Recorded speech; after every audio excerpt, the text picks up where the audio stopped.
17,000 of the county's residents are Negroes. However, only 1.7% of these are registered voters. The Negroes of Selma, Alabama want to vote. We're willing to be beaten for democracy, and you misuse democracy in the street. You beat people bloody in order that they will not have the privilege to vote. You can turn your back now and you can keep the club in your hand, but you cannot beat down justice. And we will register to vote because as citizens of these United States, we have the right to do it.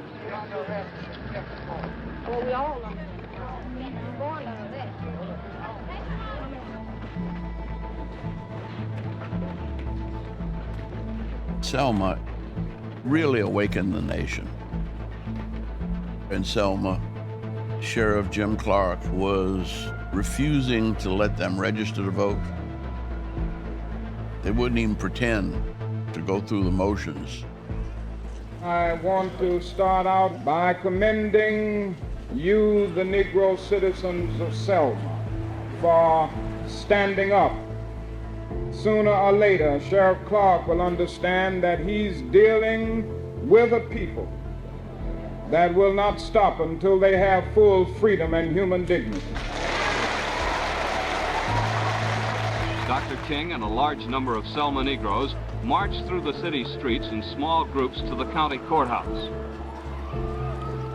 One woman, Mrs. Amelia Boynton, was grabbed by the sheriff and hustled along the sidewalk into the custody of deputies.